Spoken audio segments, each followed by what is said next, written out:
불박차는 앞에 가는 차를 따라갑니다. 가다가 앞차는 좀 가깝죠? 앞차 옆을 비켰는데 뭐야? 여기 있어요. 앞차랑 좀 가까워요. 이렇게 가까우면 안 좋은데 앞차 옆으로 중앙선을 타고 넘어갑니다.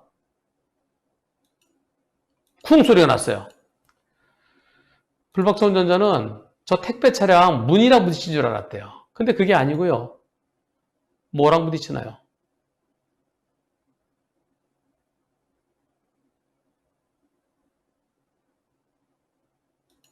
누군가요?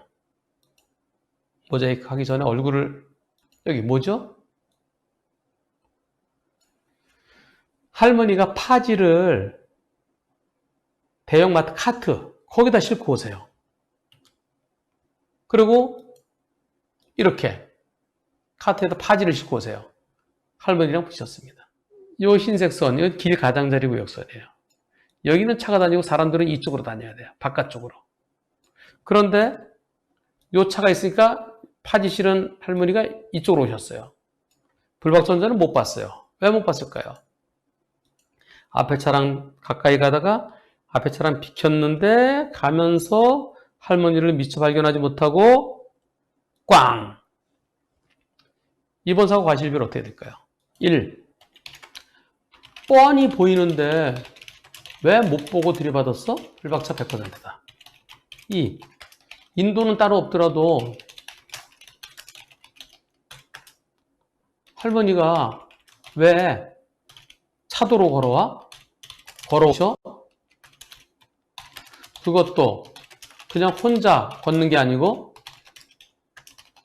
카트를 끌고 할머니도 일부 잘못이 있다. 그 잘못 10 내지 20%. 3. 할머니가 끄는 거 끌고 오는 카트 바퀴 달렸잖아. 저건 손수레야. 손수레도 차야. 차가 왜 역주행해? 할머니가 더 잘못이야. 자, 셋 중에서 투표 시작. 자동차 100%의 의견이 39% 있습니다. 할머니도 잘못이 있다가 53%. 할머니가 더 잘못이라는 의견이 8%. 2번이 정답이겠죠? 법원에서는 이렇게 할 겁니다. 역주행이면 무조건 역주행이 가해 차량이다? 근데 저 카트 저거 조그맣잖아요. 저 여행용 가방 바퀴 달고 돌돌돌 끌고 가는 거요. 그거보다 조금 더 커요. 저건 손수레라고 볼 수 있을까요? 요 조그만 거 바퀴 달려서 사람이 운전하는 거 아니냐? 그런 식으로 하면 할머니들 유모차, 보행기 들고 그것도 그럼 그것도 차라고 그럴 거예요? 이건 너무 작아서 차로 보기엔 좀 그렇습니다. 손수레, 예전에 리어카라고 그러죠? 그거하고 이 바퀴가 조그매요. 이거를 차라고 보기는 어렵고요. 걸어가는 사람이 여행용 가방 밀고 가는 거랑 비슷하게 봐야 될 것 같아요. 근데 왜 위험하게 요 흰색 선이 앞쪽으로 들어왔느냐?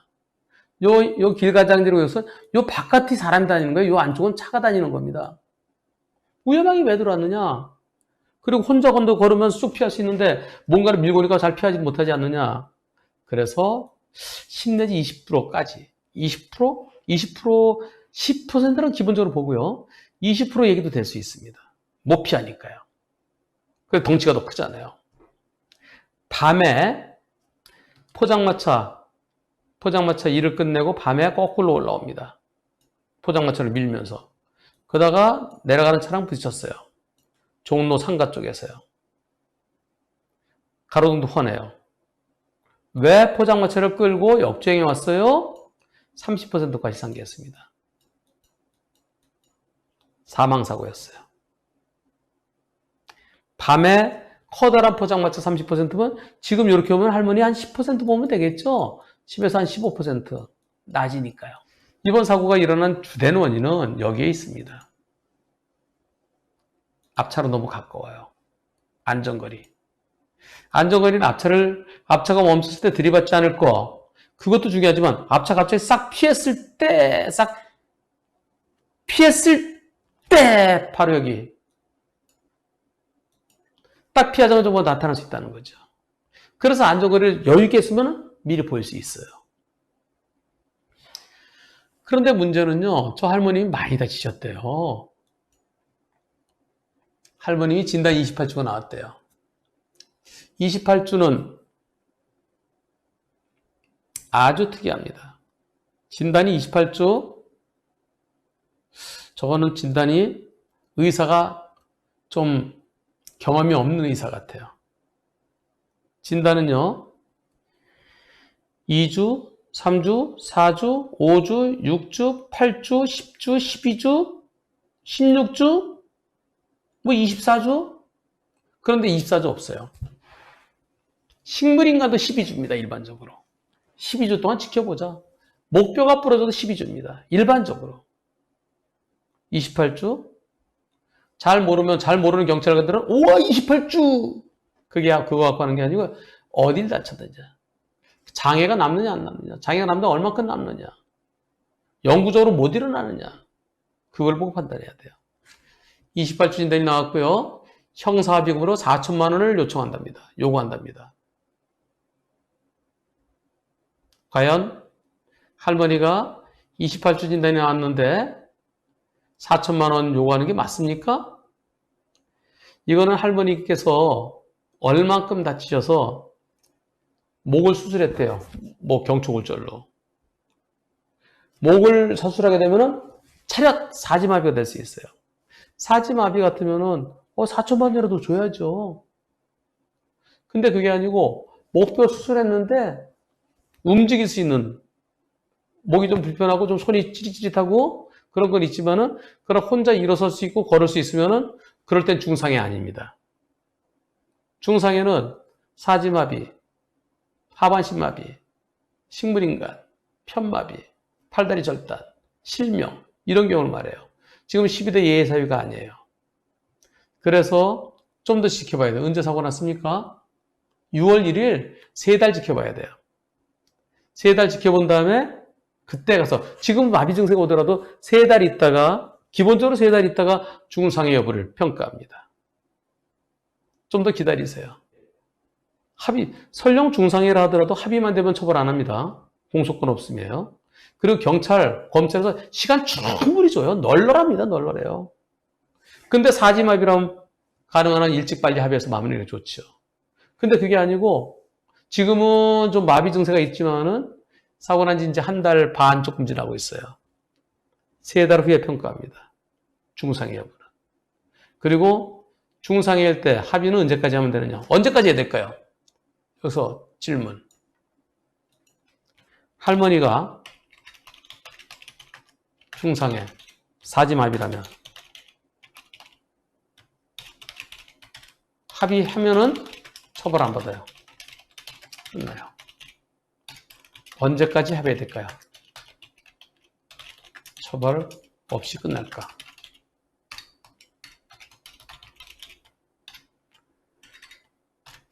1. 경찰 단계. 2. 검찰 단계. 3. 1심 판결 선고 전까지. 4. 항소심 판결 선고 전까지. 중상해라면, 할머니가 사지마비면 중상해. 그렇다면은 종합보험으로 12대 예외 사유는 아니지만 종합보험으로 끝나는 게 아니라 처벌을 원하지 않는다. 합의가 필요해요. 그 합의 언제까지 하면은 처벌을 안 받고 끝날까요? 투표 시작. 지금 설명드리는 거는 이 사건뿐만이 아니라 모든 사건의 중상에 적용되는 겁니다. 가해자와 피해자 양쪽에 적용될 수 있는 매우 중요한 내용이에요.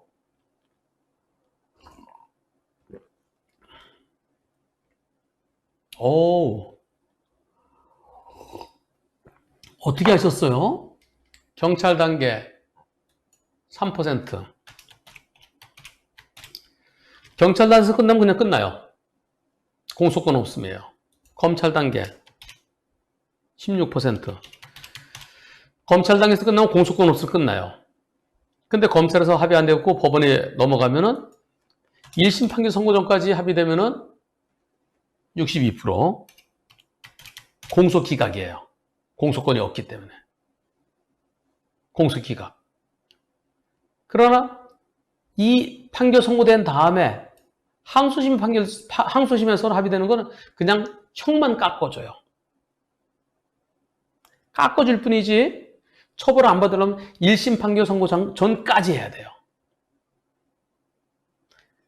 근데 이 사고는 합의만 되면 그냥 끝나요. 아무것도 없어요. 그러니까 경찰에 시간 널널하게 줘요. 검찰에서 널널하게 줘요. 그러면서 검찰에서 어떻게 가해자, 피해자 같이 양쪽에 불러서 우리가 한번 합의 조정해볼까요? 검찰에서 합의 조정합니다. 형사 조정. 합의가 잘 안 되면요. 형사 조정 신청해보세요. 검찰에서 형사 조정 신청. 그거 합의되면 그냥 끝나요. 안 되면 법원에 가서 좀 시간적인 여유 보세요. 그래서 마비가 남는지, 목 수술하면 기본적으로 27% 여무장애입니다. 그거는 중상해로 보지 않아요. 여기서 합의가 안 돼서 공탁했다. 이때는 1. 처벌 없이 끝난다. 2. 처벌받되 형이 처벌이 낮아질 뿐이다. 정상참작 사유가 돼서 정상참작 처벌은 받되 처벌이 낮아질 뿐이다. 다시 투표. 네, 정답은 2번입니다. 처벌 없이 끝난다가 16%.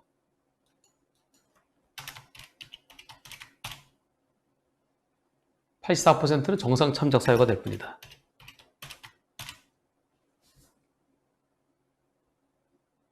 공탁은요, 합의하는 것에 어떨 때는 합의하는 것과 비슷할 수도 있어요. 어떨 때는 합의하는 것에 2분의 1 효과가 될 수도 있어요. 어떨 때는 합의하는 것에 10분의 1도 안 될 때가 있습니다.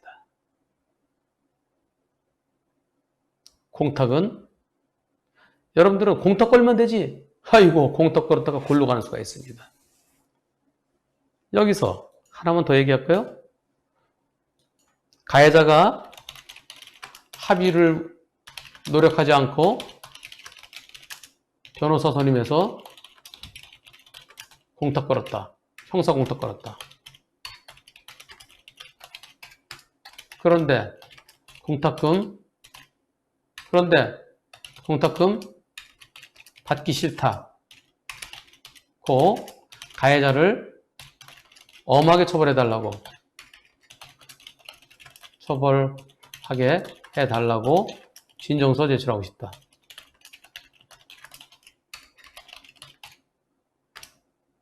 이럴 때 1. 공탁금 안 찾고 진정서 제출하면 된다. 2. 공탁금을 찾아서 상대편에게, 가해자에게 다시 갖다 주고 진정서 제출하면 된다. 3. 공탁금 회수 동의서 보내주고 그 사본을 첨부해서 진정서 제출하면 된다. 어떻게 하면 될까요? 가해자가 공탁걸 합의를 위해서 노력하지 않고 변호사 선임해서 공탁을 걸었다. 공탁은 받기 싫다. 가해자는 엄하게 처벌을 받게 하고 싶다. 어떻게 될까요? 그냥 공탁금 내가 안 찾으면 뭐 판사가 알아주겠지? 진정서만 제출한다. 공탁금 내가 찾아서 갖다 준다. 공탁금 회수 동의서 보내준다. 자, 투표 시작! 너무 어려운 거라니까 막 나가시네요. 언젠가는 설명해야 되는 것들이에요. 공탁금 안 잡고 진정서 제출하면 된다. 11%. 판사는요. 언젠간 찾겠지. 시효가 10년이니까 진정서만 내고 나중에 찾겠지. 그래서 공탁금 받은 걸로 봅니다. 1번은 그래서 진정서만 제출하면 아유 뭐 공탁까지 걸었는데 그러면서 가볍게 처벌하고 끝나요. 공탁금을 찾아서 갖다 준다고요? 상대가 안 받아요. 갖다 줄 방법이 없어요. 2% 틀렸어요. 이것도요. 상대가 안 받아요. 그래서 이것도 틀렸어요. 정답은 3번입니다. 87%. 공탁금을 회수해가는 거. 당신이 가해자 측에서 공탁금을 도로 찾아가는 거 회수해가는 것에 내가 동의합니다. 그것을 인감증명 붙여서 보내주면은 다시 간 거예요. 상대편에 간 거예요. 나는 안 찾겠다는 거 확실하게. 그리고 그 4번을 내용증으로 붙인 거 보낸 것을 딱 4번을 붙여서 판사한테 저는 공탁금 되돌려줬습니다. 그러니까 판사님 합의도 안 했고요. 그리고 저는 공탁금도 안 찾고 되돌려줬어요. 그러니까 엄하게 처벌해 주세요. 그러면은 공탁 합의도 안 하고 공탁도 안 걸었고. 그래서 공탁 거는 거는 반도 아니고 3분의 1도 아니고 10분의 1도 안 될 수도 있다는 겁니다. 공탁금에서 동의서에 대한 건 어디에 나올까요? 제 홈페이지 스스로닷컴에 가면은 자세하게 나와 있습니다. 근데 형사사건은 전 안 해요. 민사사건을 맡으면은 민사사건에서 사망사고의 피해자, 그 유족들 또는 식물인간 사지마비 된 그 가족들 그분들의 입장에서 피해자 측에서 민사소송을 진행하면서 형사사건에서도 제가 그냥 도와드려요. 형사는요. 어차피 민사소송 하려고 하면 형사 기록이 와야 되고 형사사건의 블랙박스 영상이 와야 되고 요거는 여기에 어차피 지나가는 길목이에요. 부록이라고 할까? 부록? 그래서 저는 크게 어렵지 않기 때문에 그냥 도와드립니다. 여기서 여러분들 앞으로 피해자분들을 위해서 하나 더 설명드리겠습니다. 교통사고, 피해자, 많이 다친 경우요. 사망사고, 중상해. 중상해는 뭐 식물인간이 그런 경우 말하는 거예요. 개호 환자. 개호 환자. 혼자서는 살 수 없어 누가 도와줘야 되는 경우도 알아요. 이 경우에 교통사고 피해자 측에서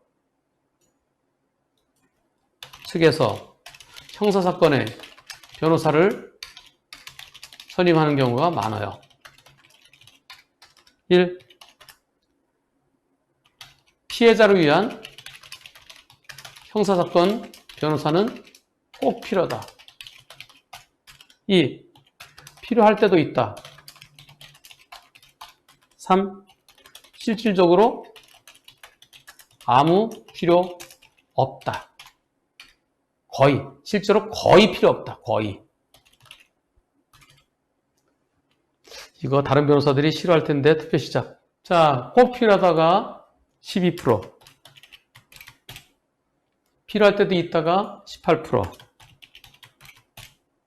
실제로 거의 필요 없다가 70%.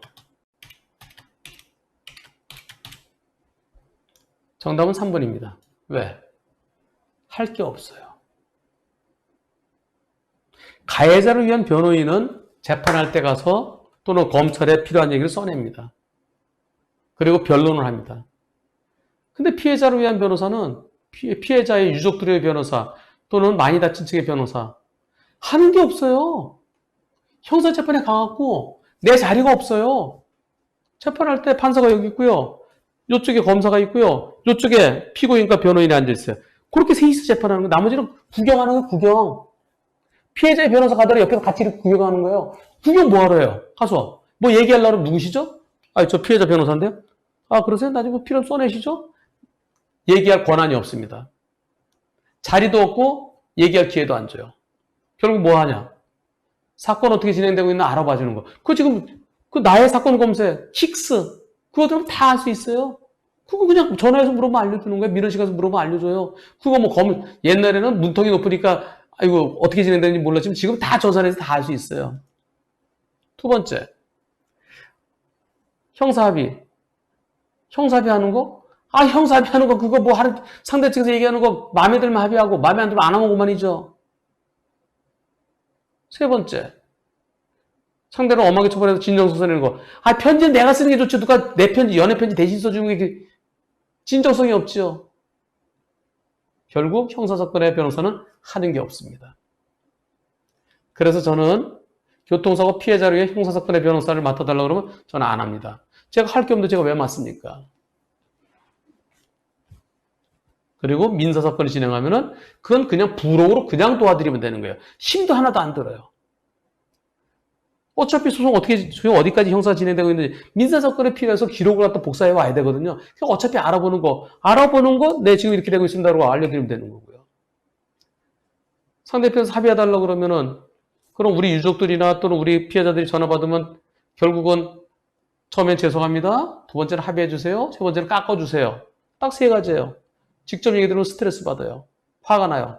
아유, 신경 쓰지 마시고요. 우리 사무실 전화하라 하세요. 우리 정 과장한테 전화하라고 그러세요. 정 과장이 전화 받아갖고, 어느 정도 말씀하시나요? 그렇게는 괜히 말씀드렸다 화만 내실 것 같아요. 못 들은 걸로 하겠습니다. 어느 정도 좀, 그런데 괜찮은 액수 나오면 지금 이렇게 나오는데 어떻게 하시겠습니까? 그것밖에 안 해요. 상대가 공탁권도, 공탁 거신다고요? 그러시지요. 저희는 공탁금에서 동의서 보내주고 진정서 제출할 겁니다. 마음대로 하세요. 그 다음에 진정서 제출한다 그러면 진정서 직접 쓰세요. 너무 길면은 너무 길어요. 이거 빼세요. 아까 했던 말 똑같다고 자꾸 하면 이거 좀 정리하세요. 이거 너무 형식적이에요. 좀 읽어보는 사람이 좀 분노를 느끼게 그리고 측은지심이 생기게 그래서 좀 그렇게 해야지. 대소방이 아니잖아요. 옛날엔 대소방에 쓸 한글을 모르니까 대소 써줬죠. 지금 한글 모르는 사람이 어디 있어요? 다 타이핑하면 되는데요. 그래서 형사사건의 변호사는 할 게 실제로 없습니다. 다른 변호사들이 그래서 한 변호사를 싫어해요. 일반적으로 형사사건 민사 따로 받고 형사 따로 받고 저는 변호사로서 형사사건의 변호사를 맡는 거 그리고 형사합의금 얼마에 형사합의 해주고 거기서 또 수임료 받는 거 저는 그것은 변호사로서 적절치 않다는 생각을 하고 있습니다. 그러나 변호사들은 다 생각이 다릅니다.